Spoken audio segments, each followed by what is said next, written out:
아멘. 할렐루야.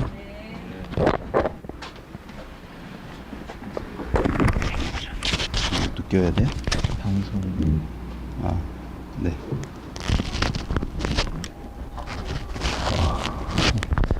네. 주세요.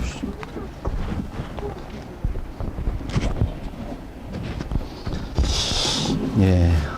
우리 옆에 있는 분하고 서로 인사합시다. 사랑합니다. 성결합시다. 사랑합니다. 성결합시다. 네. 우리 우준아 사랑해요. 성결해요. 네. 우리 은우 자나보다. 감사합니다. 아유. 네. 여러분 환영하고요. 우리 말씀 같이 보도록 할게요. 마태복음 8장 23절에서 27절입니다. 자꾸 이렇게 막 지직거리진 않죠. 예, 마태복음 8장 23절에서 27절 말씀 같이 한 목소리로 받들어서 읽겠습니다. 마태복음 8장 23절입니다. 시작. 배에 오르심에 제자들이 따랐더니 바다에 큰 놀이 일어나 배가 물결에 덮이게 되었으되 예수께서는 주무시는지라.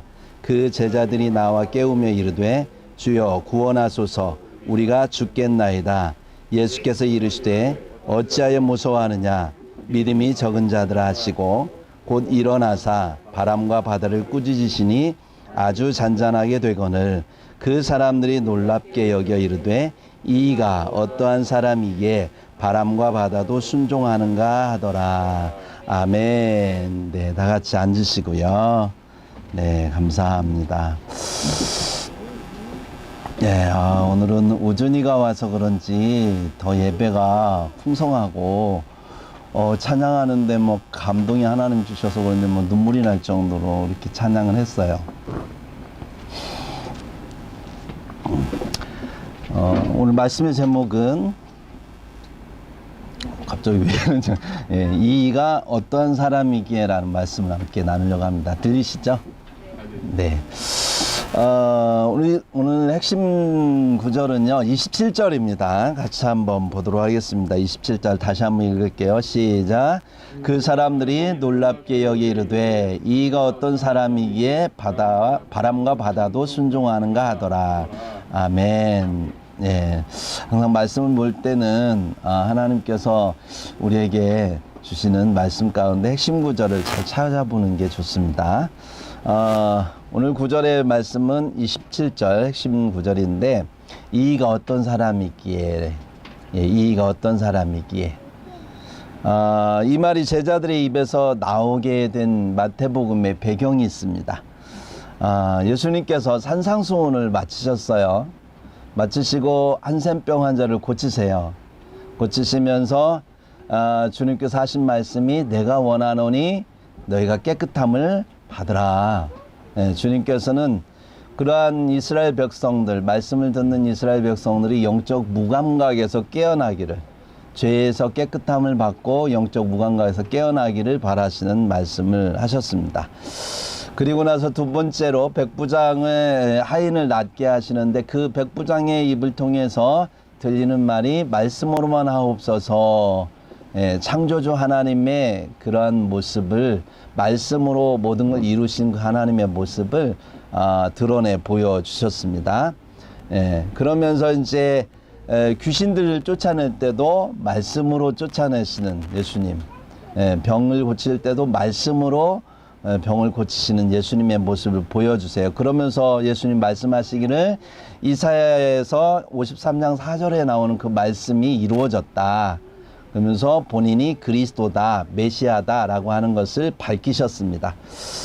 이러한 여러 가지 과정을 통해서 사람들의 영혼을 두드리셨던 예수님 때문에 그 말씀 이후에 두 사람이 반응을 해요. 한 사람은 서기관이었고 한 사람은 제자 중 한 사람이었습니다. 서기관은 예수님 따르겠다고 하니까 예수님께서 나는 머리 둘 곳이 없다 그렇게 얘기하면서 서기관의 그 따름에 대해서 간접적으로 거부하시는 모습을 듣게 됩니다.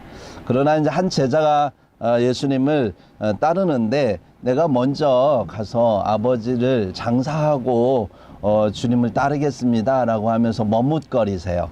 그 머뭇거리는 모습을 보면서 예수님은 당신을 따라오라고, 죽은 자들로 죽은 자를 장사하게 하고 나를 따르라 이렇게 말씀하세요. 그래서 제자가 흔들리는 모습을 붙잡아 주시는 예수님의 모습을 볼 수가 있습니다.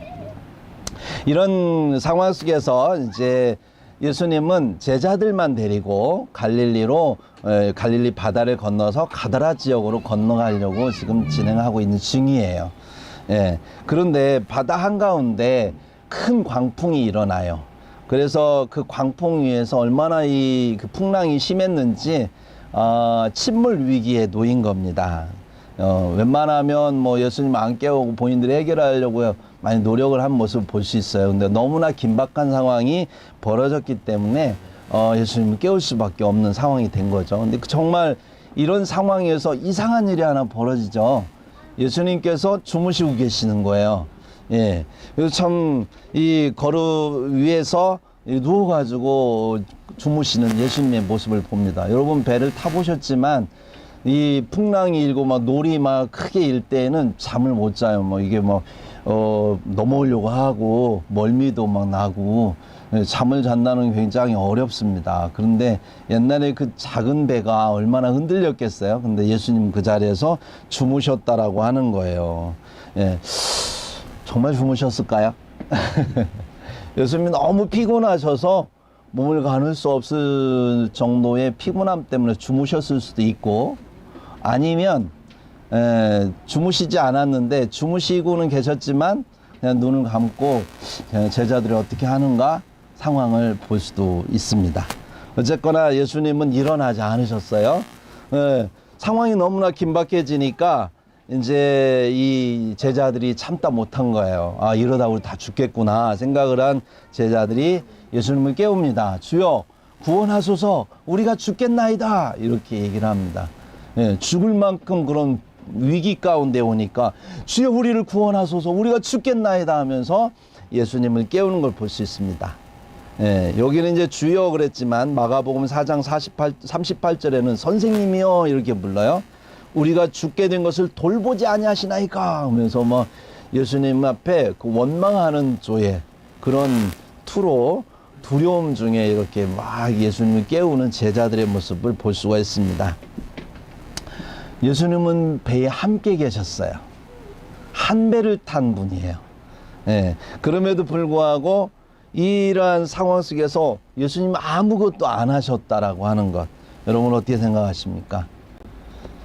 그런데 이 제자들이 비로소 깨운 후에야, 이 상황을 알고 계셨음에도 불구하고 제자들이 깨울 때야 그때서 일어나서 주님은 일을 하기 시작해요. 그러면서 뭐라고 얘기합니까? 26절에 보니까 어찌하여 무서워하느냐, 믿음이 작은 자들아, 이렇게 굉장히 제자들을 핀잔하세요. 상황으로 봐서 인간적으로 볼 땐 제자들이 화내야 될 상황인데 예수님이 지금 화를 내시는 거예요. 어떻게 믿음이 작은 자들아 왜 두려워하느냐 이렇게 말씀하세요. 마가복음에는 똑같은 상황이 오는데 마가복음 4장 40절에는 너희가 어찌 믿음이 없느냐 이렇게 얘기합니다. 믿음이 작은 자들아 또는 믿음이 없느냐 이렇게 얘기해요.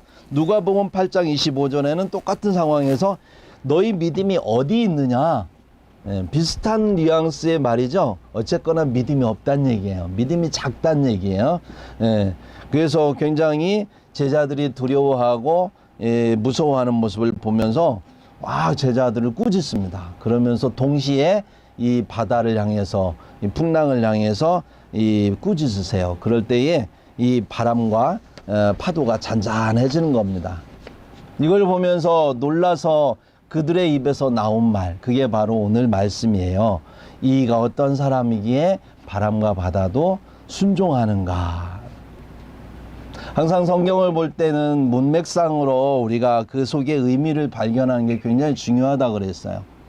우리가 어떤 이야기를 할 때에는 겉으로 표현된 언어보다는 그 표현된 언어 속에 그 말과 행동, 태도 이러한 것들 속에 담겨 있는 뉘앙스가 굉장히 중요한 거예요.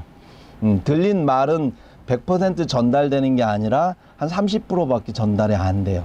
그러나 그의 표정과 그의 어떤 태도, 그 다음에 그 언어의 그런 그 고조, 음색, 여러 가지 것들을 통해서 우리는 그 상대방이 말하고자 하는 의도를 발견하듯이 말씀을 볼 때에도 그 상황들을 보면서 그 문맥상 어떻게 성령께서 마태를 통해서 이 말씀을 진행해 나가시는가, 이걸 봐야 지금 예수께서 우리에게 무엇을 말씀하시고자 하는가 정확히 읽어낼 수 있습니다. 설교는 설교자의 어떤 의도를 전하는 게 그게 설교가 아니에요. 아무리 말씀을 가지고 자기가 말씀을 꿰서 얘기해도 설교자의 의도가 들어가면 그게 설교가 아니에요. 그래서 이만희 씨가 하는 설교는 설교가 아닌 거예요. 왜요? 그거는 자기를 신격화하기 위해서 자기 의도를 전하기 위해서 하는 거기 때문에. 그래서 설교자는 두렵습니다. 내 의도가 끼지 않고 하나님 말씀에 있는 그 말씀 그대로를 전하려고 하다 보니까, 그럼 가장 중요한 게 핵심 문장. 이 문장이 어떻게 해서 이런 말씀을 하시게 되고 어떤 배경에서 어떤 뉘앙스에서 이 말씀을 하시는가, 이 예수님의 의도를 알지 못하면 우리가 말씀을 제대로 할 수가 없습니다. 문맥상의 의도를 살펴보기 위해서 우리가 이 상황에서 세 가지 질문을 할 수가 있어요. 첫 번째 질문은 뭐냐면, 왜 예수님은 제자들과 함께 배를 타셨는데도 불구하고 애초부터 풍랑이 일어날 것을 막지 않으셨는가라고 하는 거예요. 예수님 모르셨을까요? 아셨던 거죠. 아셨을 거야. 그런데도 막지 않으셨어요. 두 번째 질문이 있습니다. 풍랑이 있는 위기 속에서 왜 예수님은 제자들이 깨울 때까지 일어나지 않으셨는가라는 거예요. 보편적으로 우리가 상식적으로 생각하면 당연히 깨어 있어야 되고, 그 위기 상황에서 죽을 만큼 위기거든요. 이거는 뭐 아무리 이 사람이 수면제를 먹고 이렇게 깊은 잠에 빠져서 가눌 수 없는 상황이 아니라면 아무리 피곤해도 일어날 수 있는 상황인데 예수님이 일어나지 않으셨어요. 세 번째, 예수님은 제자들이 굳이 이런 사건을 경험하도록 어떤 의도된 그런 뜻이 있었을 거예요. 그 뜻이 뭐냐는 거예요. 왜 이 사건을 제자들이 경험하게 하셨는가라고 하는 것에 우리는 초점을 맞추고 예수님이 우리에게 하시고자 하는 말씀을 들어야 돼요. 첫 번째 질문, 예수님은 모든 것을 가능케 하실 수 있습니다. 그럼에도 불구하고 애초부터 풍랑을 막지 않으신 이유가 뭘까?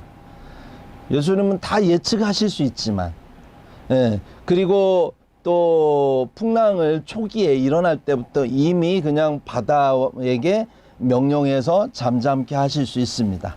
근데 그러게 하지 않았다라고 하는 것은 그분의 어떤 의도가 있었을 거라는 것을 우리가 알 수 있습니다. 두 번째, 위기가 굉장히 컸어요. 지금 죽을 만큼 위기에 있는 거예요. 제자들이 얼마나 무서웠으면 마우성을 치는 거죠. 그런 상황 속에서 예수님은 분명히 깨어 있었을 거라는 추측이 가능해요. 눈은 감고 있었지만, 그러나 아마 의식은 깨어 있지 않았을까? 그런데도 불구하고 미리 손을 쓰지 않은 것, 이것 또한 예수님의 어떤 의도가 있다는 거예요. 그러면 이 세 번째, 예수님께서는 어떤 목적을 가지고 이 사건을 제자들에게 경험케 하셨을까라고 하는 것에 우리는 초점을 맞춰야 됩니다. 왜 예수님은 제자들이잖아요. 정말 사랑하는 제자들 평안하게, 그렇게 행복하게, 그렇게 제자들을 이끌어가면서 하실 수 있는데, 왜 위기 속에 처할 줄 뻔히 알면서도, 아니 지금 위기 속에 있다는 걸 알면서도 불구하고 예수님은 그 상황 속에 제자들을 몰아넣었을까 라고 하는 것을 우리가 생각해 봐야 됩니다. 그러기 위해서는 마태복음 8장 21절 같이 한번 다시 읽어보겠습니다. 마태복음 8장 21절에 같이 한번 읽어보도록 하겠습니다. 시작. 제자 중에 또 한 사람이 이르되 주여 내가 먼저 가서 내 아버지를 장사하게 허락하옵소서. 아멘. 예수님을 따르는 제자들이 있었는데 그 중에 한 사람이 지금 예수님 앞에 하신 말씀이죠. 지난주 우리가 말씀 나눴잖아요. 예수님을 따르는 제자들의 마음 상태가 이렇다는 거예요. 뭔가 머뭇거리고 있는 거야. 뭔가 자꾸 뒤를 돌아보려고 하는 거야. 예수님이 보여준 게 얼마나 많아요. 그렇죠? 예. 그럼에도 불구하고 예수님을 따르면서 아직도 도덕적으로 이 망설임이 그 안에 있습니다. 아직도 상황적인 망설임이 있어요. 예. 식구들 눈치를 봐야 돼요. 예. 또 주변의 사람들 눈치도 봐야 돼요. 아니면 내 자신이 갖고 있었던 도덕적 가치에 대한 어떤 그런 부분에서 내가 그것을 극복해야 돼요. 여러 가지 상황 속에서 지금 망설임이 있는 그런 제자들의 모습을 볼 수가 있습니다. 굉장히 마음이 약하고 굉장히 믿음이 작은 제자들의 모습이라는 거예요. 여러분, 믿음이라는 거는 어떻게 클까요? 우리가 예수님 만나면 바로 믿음이 막 크게 산 같은 믿음을 가지면 참 좋겠어요. 그런데 믿음도 자라더라고요. 믿음이 갖기 시작하면 처음부터 큰 믿음을 갖기가 쉽지 않아요. 믿음은 조금씩 자라요. 말씀이 떨어져서 그게 씨가 돼가지고 우리 안에서 뿌리를 내리고 그 다음에 그것이 자라서 열매를 맺기까지는 시간이 걸려요. 네. 그래서 이 제자들, 예수님을 지금 처음 따르는 그 제자들의 믿음도 작았던 거예요. 너무나 연약했어요. 예. 예수님은 지금 그리스도입니다. 무슨 일을 지금 하러 오셨냐면 십자가를 지러 오셨어요. 십자가를 지러 오셔서 정말 위대한 일을 하시고자 하시는 거예요. 너무 무섭고 너무 큰 일을 지금 감당해야 되는데 그 일들을 함께 보면서 감당해야 될 제자들의 몫은 너무나 그 믿음이 작은 거예요. 예수님이 3년 반 동안 제자들을 키워내야 될 예수님의 그러한 일이 있었어요. 그거는 제자들을 데리고 다니면서 믿음을 키우는 거예요. 예수님의 목적은 뭐냐면 예수님이 죽었다가 살아나셔서 부활하셔서 이 승천하시고 그들의 제자들에게 성령을 주시면 그 제자들이 교회를 이루면서 그들이 사도가 되어서 교회를 위해서 자기 목숨을 바칠 정도의 믿음을 갖는 것이 예수님이 제자들을 모은 목적이에요. 그런 믿음을 갖기에는 제자들의 믿음이 너무나 작은 거예요. 예. 그래서 지금 제자들을 주님께서는 훈련을 시키시는 겁니다. 예. 믿음이라고 하는 것은 나와 직접적인 관련이 없으면 참 잘하기 힘든 게 믿음이더라고요. 제자들은 지금 옆에서 많은 걸 보았어요. 눈으로 다른 사람들이 낫는 거 보았어요. 병들이 낫는 게 보았어요. 예. 그리고 귀신들이 나가는 것도 보았어요. 말씀으로만 하옵소서. 공간과 시간을 초월해서도 주님 말씀하실 때에 그 백부장의 하인이 낫는 것까지도 보았어요. 들었어요. 다른 데 가서 이런 얘기 할 수 있습니다. 나는 진짜 보았다. 난 들었다. 정말 예수님이 하시는 걸 보았다. 얘기할 수 있어요. 그러나 그 얘기는 다 남 얘기라는 거예요. 문제는 공통점이 남 얘기라는 거예요. 내 얘기가 아니라는 거예요. 다른 사람들한테 간증했어요. 내가 보았다고. 하지만 내가 간증하기에 내 얘기는 아닌 거예요. 저도 예전에 그랬습니다. 하나님이 저를 사랑한다는 말을 무지하게 들었어요. 대학교 1학년 때에 선배들하고 같이 기도해야 하면서 거기에서 성령의 역사를 경험하지 전까지는 그 하나님은 내 하나님인 것 같은데 아닌 하나님. 여러분 그 가요 노래 가운데 그런 거 있죠. 나인 듯 나 아닌 너인 듯 너 아닌 무슨 비슷한 노래 있는데 하나님이 내 하나님인 것 같은데 아닌 것 같은 느낌. 여러분 그거 느낌 아시죠? 내가 하나님을 직접 만나기 전에는 하나님 분명 위대하신 거 알아요. 하나님 분명 사랑해야 하는 거 알아요. 근데 그 하나님이 나와 무슨 관계가 있냐는 거야. 그 하나님이 진짜 나도 저렇게 사랑할 수 있느냐는 거야. 하나님 객관적으로 저를 그렇게 사랑하실 수 있지만 나는 그 하나님을 내가 그렇게 믿느냐는 것은 또 다른 문제더라고요. 내가 그분을 그렇게 주님이 날 정말 사랑하시는구나. 그걸 내가 알기까지, 내가 깨닫기까지, 내가 인정하기까지는 내 사건이 되지 않으면 절대로 남의 하나님이, 우리 이운춘 향긋하님의 하나님이 내 하나님이 될 수가 없더라고요. 예. 교회 다니면서 그런 거예요. 정말 설교를 많이 들어요. 예수님이 이랬다더라 저랬다더라 말씀을 통해서 소문을 많이 들어요. 또 주변의 성도들이 뭐 기도하다가 뭐 나았다더라 많이 들어요. 아, 정말 하나님 살아 계신 것 같아요. 정말 그 하나님은 정말 위대하신 것 같고 사랑이 많으신 것 같아요. 그런데 내 하나님은 어디 계신 거예요? 내가 위기에 닥쳤을 때 그 일하시는 하나님은 나에게 어떤 일을 하시는 거예요? 그 하나님 정말 내 기도 들어주실까요? 정말 그 하나님 내가 아파하고 힘들 때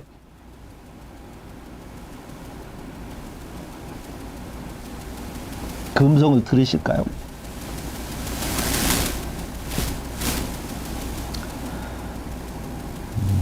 우리는 그런 믿음의 약함이 있습니다.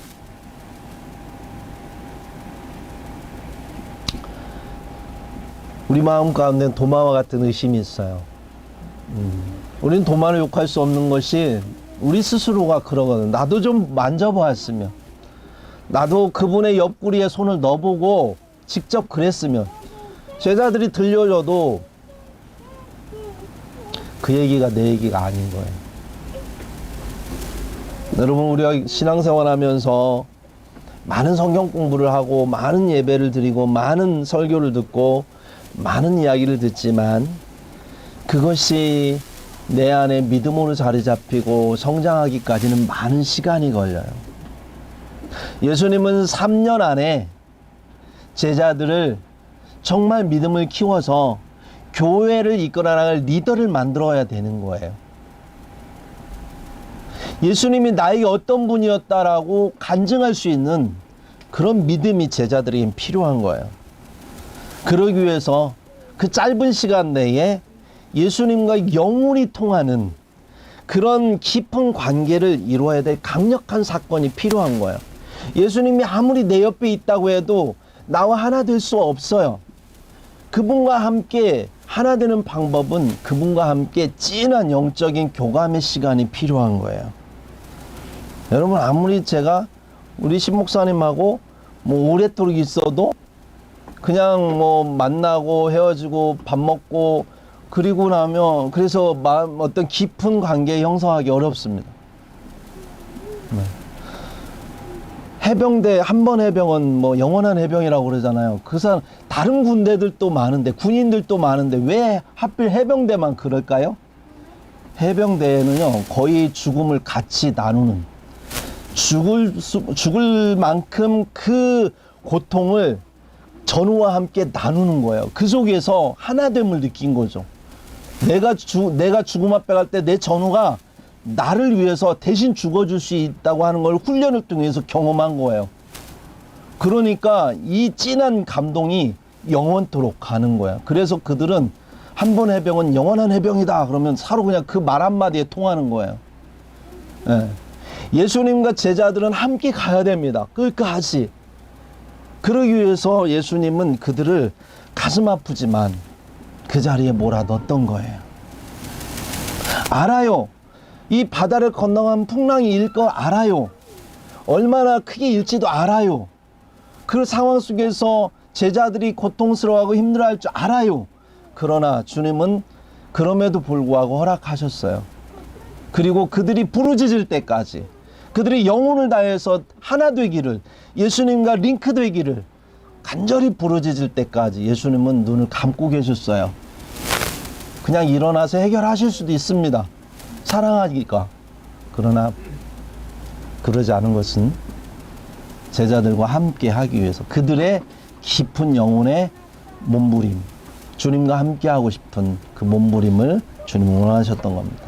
우리가 코로나19를 대하면서 우리는 이렇게 생각했어요. 한 달이면 되겠지. 한 2달? 왜요? 꼭 겨울 감기, 독감 지나가듯 생각했어요. 근데 이게 6개월이 지나네요? 어라? 무슨 일이지? 우리 이렇게 생각했어요. 이러다 1년 가는 거 아니야? 뭐 1년 정도 지나면 되겠지, 뭐. 했는데 지금 2년째 가고 있어요. 지금 우리들의 마음속에 어떤 마음이 드냐면, 이거 이러다가 3년, 4년 가면 어떡하지? 이런 불안감과 위기가 우리 마음 가운데 조금씩 조금 들어오고 있습니다. 굉장히 두려워하는 마음, 무서워하는 마음, 이런 마음이 들어요. 네. 우리는 예수님 살아계시다는 것을 알고 있어요. 우리는 주님이 우리 교회와 함께 한다는 것, 내 삶과 함께 한다는 것도 알고 있어요. 네. 근데 지금 우리는 문제 앞에서 예수님, 나와 함께 하시는 그 예수님을 바라보기보다 문제를 보고 있는 제자들의 모습처럼 우리는 문제만을 보고 있어요. 그리고 이 문제를 지금 우리는 해결하기 위해서 방역 지침을 충실히 따르기 위해서 2m씩 또 소독도 하고 마스크도 쓰고, 심지어 교회는 그렇게 하기 위해서 예배까지도 비대면 예배라는 이름으로 예배당이 오지 않는, 그러면서 각자의 자리에서 예배하는 걸 허용하고, 이런 식으로 지금 문제를 해결하기 위해서 막 방방 뛰고 있는 우리들의 모습을 볼 수 있습니다. 근데 주님은 살아계신데 왜 그분은 일하지고 않고 계실까요? 주님은 우리에게 당신을 깨우기를 원하시는 거예요. 우리가 하나님께 반응하기를 원하시는 거예요. 하나님의 능력이 없어서 가만히 있는 게 아니에요. 주님은 우리가 주께 반응하기를 원하는 거예요. 영적으로 잠자있는 우리들이 깨어나서 부르짖기를 원하는 거예요. 주여 구원하소서, 우리가 죽겠나이다. 주여 우리가 죽게 된 것을 돌보지 아니하시나이까. 이러면서 하나님 앞에 부르짖기를 원하는 거예요. 그러면 주님 뭐라고 하십니까? 너희가 내게 부르짖으며 내게 와서 기도하면 내가 너희들의 기도를 들을 것이요, 이렇게 말씀합니다. 여호와여, 내가 주께 부르짖으오니 나의 반석이여 내게 귀를 막지 마소서. 주께서 내게 잠잠하시면 내가 무덤에 내려가는 자와 같을까 하나이다. 다윗이 고백했던 것처럼 주님 잠잠하시면 내가 죽을까 하나이다. 이런 고백의 기도가 우리에게 지금 필요한지도 모르겠습니다. 너는 내게 부르짖으라. 내가 알지 못하는, 내가 내게 응답하겠고 내가 알지 못하는 크고 은밀한 일을 내게 보이리라. 주님 우리에게 말씀합니다.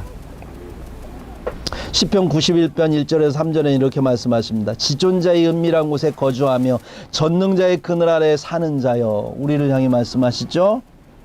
나는 여호와를 향하여 말하기를 그는 나의 피난처시여 나의 요새여 내가 의뢰하는 하나님이라 하리니 이는 그가 너를 새 사냥꾼의 올무에서와 심한 전염병에서 건지실 것이미로다. 아멘. 네, 내가 의뢰하는 하나님, 그분이 심한 전염병에서 건지실 거라고 주님은 우리에게 말씀합니다. 오늘 본문에서 예수님은 이 제자들, 정말 죽음 앞에 있는 제자들 향해서 말씀합니다. 어찌하여 무서워하느냐? 죽음이 안 무서운 사람이 어디가 있어요? 죽음 무서운 거예요. 두려운 거예요. 공포스러운 거예요. 이 세상에서 죽음만큼 우리의 영혼을 갖다가 짓누르고 우리로 하여금 공포 아래 짓누르는 그런 것이 없어요. 두렵습니다. 무섭습니다. 당연한 거예요. 그런데 주님은 뭐라고 하냐? 어찌하여 무서워하느냐? 믿음이 적은 자들아. 누구를 향한 믿음? 예수님을 향한 믿음. 보았지 않느냐는 거예요. 이 배로 타기 이전에 보았지 않느냐는 거예요. 귀신도 떠드는 걸 봤지 않느냐는 거예요. 다 봤으면 그 믿음으로 유추해 보면 이 상황을 누가 어떻게 하리라고 하는 걸 이미 답은 나와 있는데, 함께 배도 타고 있는데 그분 앞에 반응하지 않는 우리들을 향해, 오히려 죽음의 그 두려움 속에 무서워하는 우리들을 향해 왜 무서워하느냐? 믿음이 적은 자들아. 자, 예수님께서요 문제 해결하는 거 한번 볼까요? 어떻게 해결하는지. 우리는 이 문제 해결하기 위해서 막 뱃속에 들어오는 물을 퍼내기 위해서 얼마나 힘들게 했어요. 그죠? 아마 제자들이 물 퍼낼 때, 처음에 퍼낼 때는 퍼낼만 했을지도 몰라요. 그러니까 안 깨웠죠. 근데 이 감당할 수 없을 만큼 물이 들어온 거야. 퍼내는 것보다 들어오는 물이 더 많은 거예요. 이러다가는 배가 침몰되게 되겠다는 생각이 모두에게 막 들어오니까 이제 두려운 거예요. 이제 우리는 할 수가 없다는 생각이 드니까 두려운 거예요. 예. 근데 예수님께서 어떻게 해결하셨어요? 잠잠하라. 꾸짖으셨어요. 바다야 잠잠하라. 바람아 잠잠하라. 한마디에 잠잠해졌어. 우리는 막 문제 해결하기 위해서 막 여기 뛰고 저기 뛰고 막 머리 굴리고 막 짜고 막 머릿속에 막 계획하고 막 누구를 어떻게 하면 문제를 해결할까, 어떤 식으로 계산을 해야 될까, 여기에 들어간 비용은 얼마나 되고 이 문제를 해결하기 위해서는 어떻게 우리는 해결할까 막 뛰어다니지만 방법이 없을 때가 많은데 예수님은 한마디예요. 잠잠하라. 끝. 이게 창조주 하나님의 모습입니다. 우리는 깨달아야 될 게 하나 있습니다. 문제를 허락하시는 이도 하나님이시라는 거예요. 고린도전서 10장 13절입니다. 사람이 감당할 시험 밖에는 너희가 당한 것이 없나니 오직 하나님은 미쁘사 너희가 감당하지 못할 시험 당함을 허락지 아니하시고 감당하지 못할 시험 당하면, 그러니까 감당할 수 있는 시험은 허락하신다는 거예요. 오직 하나님 미쁘사 너희가 감당하지 못할 시험은 허락하지 아니하시고 시험 당할 즈음에 또한 피할 길을 내사 너희로 등이 감당하게 하시느니라. 감당하게 하신대요. 그러니까 시험을 주님이 직접 하시진 않죠. 욥도 직접 주님이 시험하지 않았어요. 사단이 시험했어요. 그러나 그 허락은 주님이 하셨잖아요. 네. 그러니까 지금 풍랑이 있는 것도 뭐 예수님이 직접 만들어서 풍랑을 막 해서 제자들을 시험한 게 아니라 어쩌면 제자들을 만들어서 뭔가 주의 일을 하고자 하는 이 예수님의 의도에 사단이 바닷물을 일으켜서 어쩌면 제자들을 갖다가 예수님부터 떨어뜨리기 위해서 일을 했는지도 몰라요. 하지만 그러나 그것 또한 허락하심도 예수님이셨다는 거예요. 근데 문제는 또 두 번째, 문제를 해결하시는 이도 하나님이시라는 거예요. 문제를 허락하신 것도 하나님, 문제를 해결하시는 이도 하나님. 그래서 주님께서 26절에 보니까 곧 일어나셔서 바람과 바다를 꾸짖으시니 아주 잔잔하게 되고는, 아주 잔잔해졌대요. 막 호수처럼 그렇게 잔잔해졌다고 말씀합니다. 여러분, 이 과정을 통해서 주님이 우리에게 무엇을 말씀하시고자 하시는지 아시겠어요? 나는 너희 하나님이라는 거예요. 난 너희 하나님이다. 여러분, 우리의 삶 가운데 일어나는 문제들을 통해서 그것 때문에 원망하고 그것 때문에 하나님 앞에 화내고 이러기보다 이 문제를 통해서 하나님은 나에게 무슨 일을 하기를 원하시는가, 내게 어떤 믿음을 갖기를 원하시는가, 그 하나님을 나는 어떻게 깨닫고 알기를 원하시는가, 주님은 우리에게 그것을 바라고 계시는 거예요. 예레미야 30장 22절에 너희는 내 백성이 되겠고 나는 너희의 하나님이 되리라. 이게 하나님의 뜻입니다. 우리의 삶을 통해서, 고난을 통해서 우리는 훈련받고 있습니다. 그 훈련을 통해서 주님은 우리를 양육하고 계세요. 우리의 믿음을 양육해요. 하나님에 대한 믿음을 양육해요. 그래서 하나님을 알아가요. 여러분, 하나님을, 크신 하나님을 알려면 죄송합니다, 큰 일을 경험해야 돼요. 여러분, 모세가 민족의 지도자가 되기 위해서는 광야에 40년이 없으면 지도자가 될 수가 없어요. 모세가 얼마나 다혈질인 줄 아시죠? 자기 민족을 때렸다고 가서 한 대 때렸는데 대충 때려야 되는데 얼마나 가서 화냈는지 때렸는지 그냥 맞고 한 방에 갔어요. 그리고 정신 차리고 보니까 내가 사람을 죽인 거야. 죽이려고 때린 건 아닌데, 그래서 막 옆에 보니까 아무도 없는 것 같아서 살짝 묻어놓고 모르겠지 했는데 다음날 형제들이 싸워갖고 가서 왜 싸우냐 그러니까 왜 어제 네가 사람 죽이더만 오늘 또 나 죽이게 막 이러니까 놀래가지고 도망갔대잖아요. 굉장히 다혈질이에요. 이런 사람 40년 동안 광야 생활을 하면서 그 고난을 겪지 않으면 이분 지도자 되면 아마 광야에서 다 죽었을 거예요. 이스라엘 백성들은. 하나님도 화가 나셔서 야 얘네들 다 죽이고 너를 통해서 내가 민족을 만들겠다. 그때 아마 모세가 그 혈기 그대로 있었으면 아 그렇게 하세요 그랬을 거예요.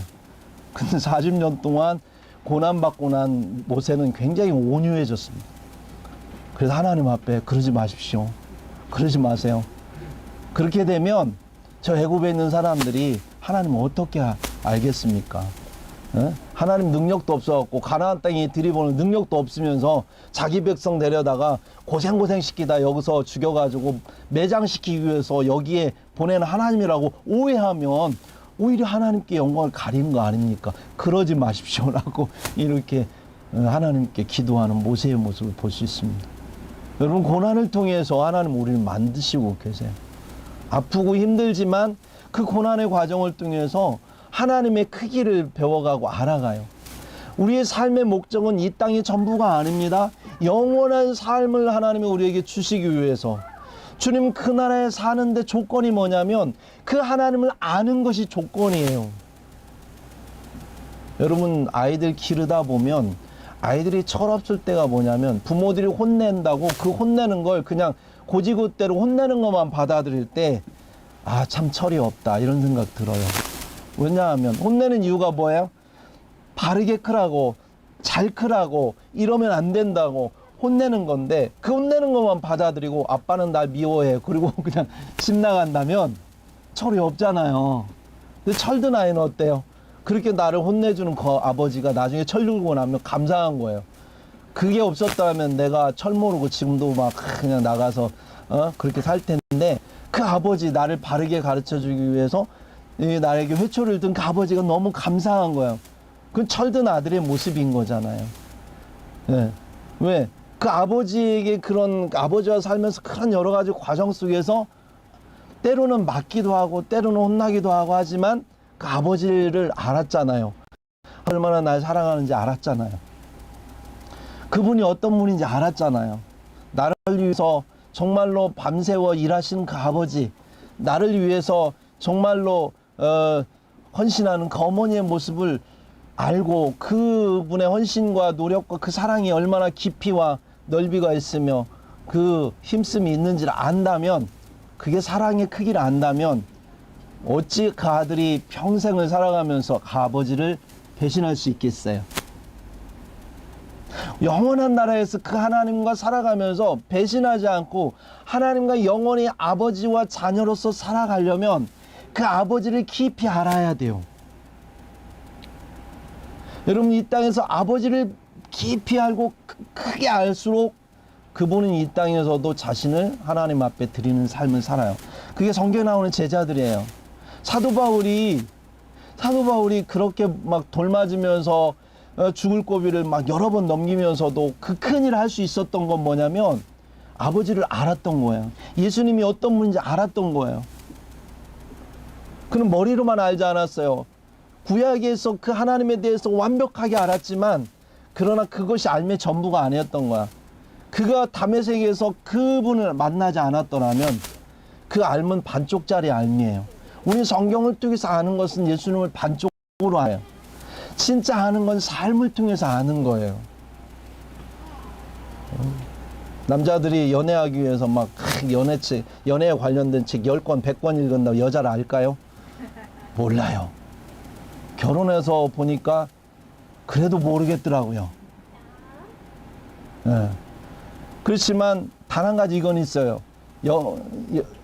연애에 대해서 100권 책 읽은 사람보다 직접 결혼해서 살아본 사람이 그 책으로 표현할 수 없는 어떤 것을 알아요.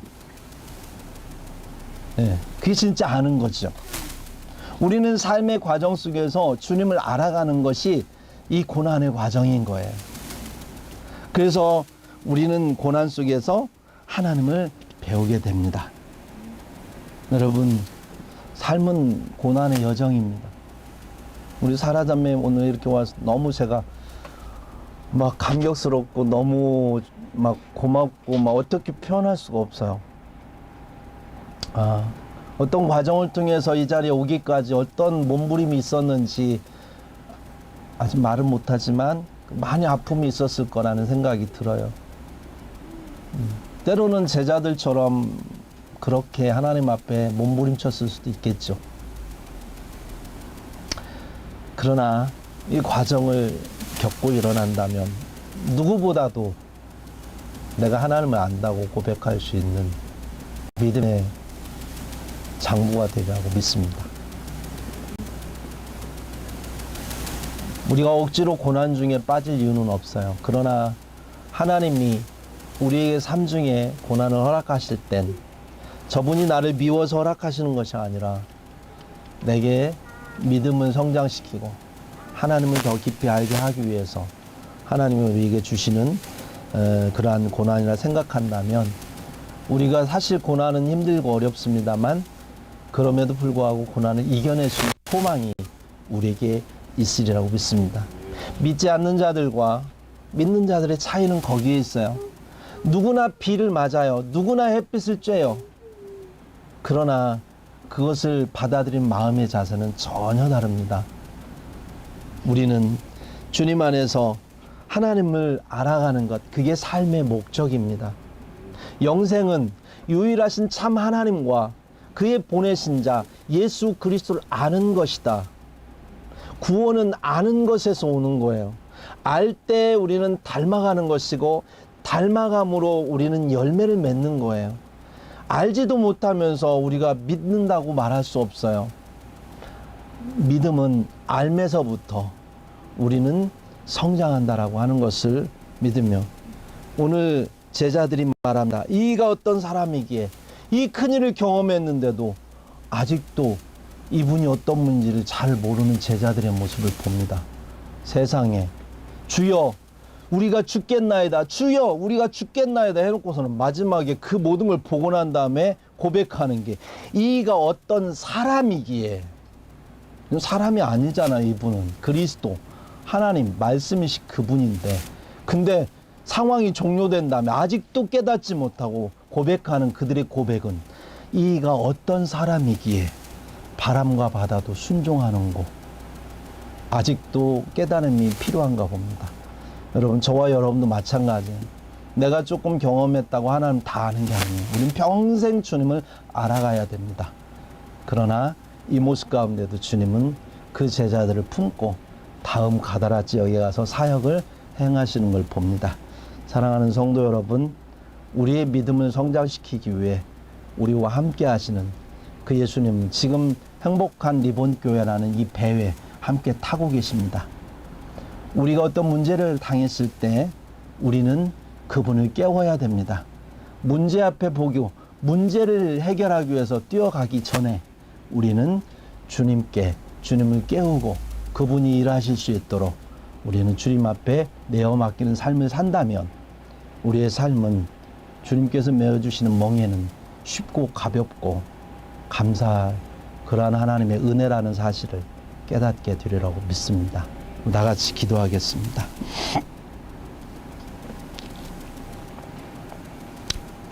우리 하나님 말씀 생각하면서 함께 기도합시다. 주님께서 우리에게 주신